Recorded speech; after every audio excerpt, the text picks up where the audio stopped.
ഇങ്ങനെയുള്ള പുരികം കളികൾ കൊണ്ടൊക്കെ അല്ലേ, പുരികത്തിനോടുള്ള കളികൾ കൊണ്ടൊക്കെ വിജയിക്കുന്ന ചില സിനിമകളുണ്ട്. അതിൽ നിന്ന് വ്യത്യസ്തമായി കൃത്യമായിട്ടുള്ള തിരക്കഥയും അതുപോലെ തന്നെ കഥകളും ഒക്കെ ഉള്ള സിനിമകളുമുണ്ട്.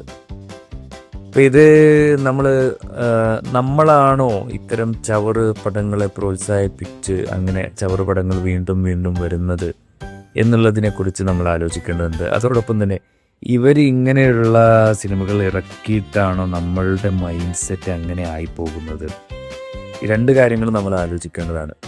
ഈ രണ്ട് കൂട്ടരും ഒരുപോലെ പ്രതികളാണ് എന്നാണ് ഞാൻ പറയുക. ഇപ്പോൾ ചില സിനിമകൾ അയ്യേ കൂതപ്പടം വെറുതെ ഞാൻ കൊടുത്ത ക്യാഷ് മുതലായില്ല എന്നൊക്കെ പറഞ്ഞിട്ട് തെറി വിളിക്കുന്ന ആളുകളുണ്ട്. ചില സംവിധായകർ വളരെ ഹുങ്കോടുകൂടെ പറയാറുണ്ട് അസൗകര്യമുള്ളവർ കണ്ടാൽ മതി എന്നുള്ള രീതിയിൽ ചിലർ പറയാറുണ്ട്. അല്ലെങ്കിൽ നിങ്ങൾക്കതൊന്നും മനസ്സിലായില്ല എന്ന് പറഞ്ഞ് വളരെ ബുദ്ധിജീവി കളിക്കുന്ന സംവിധായകരുണ്ട്. ശരിക്കും എന്താണ് ഇതിൻ്റെ ഈ ഒരു സിനിമ എന്ന് പറയുന്നത്? ഫസ്റ്റ് ഓഫ് സിനിമ എന്ന് പറയുന്നത് ഒരു എൻ്റർടൈൻമെൻറ്റ് തന്നെയാണ്, അതൊരു സംശയമൊന്നുമില്ല. അതൊരു വിനോദോപാധി തന്നെയാണ്. അതിനൊരു കൃത്യമായിട്ടുള്ള ഒരു പ്രൊപ്പഗണ്ടയൊക്കെ വെച്ച് അങ്ങനെ ചെയ്യേണ്ട ആവശ്യമൊന്നുമില്ല. എന്നാൽ പോലും ഇതിനങ്ങനെ ഒരു സാധ്യത കൂടെ ഉണ്ട്, ആളുകളെ നന്മയിലേക്ക് നയിക്കാനും നന്മ പറയാനും ഒക്കെ. എന്നാൽ അതിൻ്റെ ഈ വിനോദോപാധി എന്ന് പറയുന്ന ഒരു സംഭവം ഉണ്ടല്ലോ, അതിൻ്റെ കുറച്ച് ഹ്യൂമറും അതുപോലെ തന്നെ കുറച്ച് കളർഫുള്ളായിട്ടുള്ള അത് വൾഗറായിട്ടുള്ള സീനുകളും അതേപോലെ തന്നെ ഈ വളരെ മോശമായിട്ടുള്ള കാര്യങ്ങളൊന്നുമല്ല ഒന്നും സിനിമയിൽ വേണ്ട എന്നുള്ളൊരു അഭിപ്രായക്കാരനാണ് ഞാൻ. എൻ്റെ അഭിപ്രായമാണ് കേട്ടോ.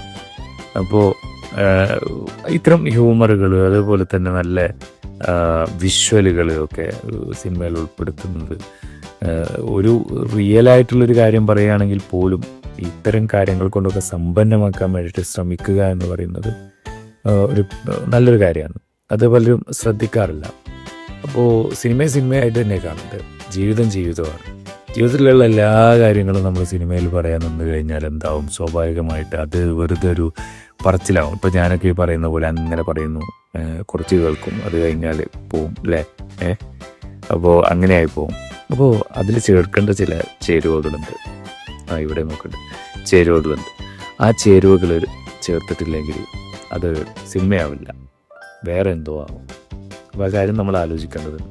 ചവറ് പടങ്ങൾ ഇറങ്ങാനുള്ള കാരണം നമ്മളുമാണ്, അതുപോലെ തന്നെ അത് ഇറക്കുന്നവർക്കൊരു പ്രതീക്ഷയാണ്. ഇങ്ങനെ കുറച്ച് എന്തോ ഒക്കെ അവിടെ ഇവിടെ ഇങ്ങനെ ഉണ്ടായിക്കഴിഞ്ഞാൽ ആളുകൾ അത് കാണും, എന്ന് പറഞ്ഞ് കൈയടിക്കും, കുറേ ക്യാഷ് കിട്ടും.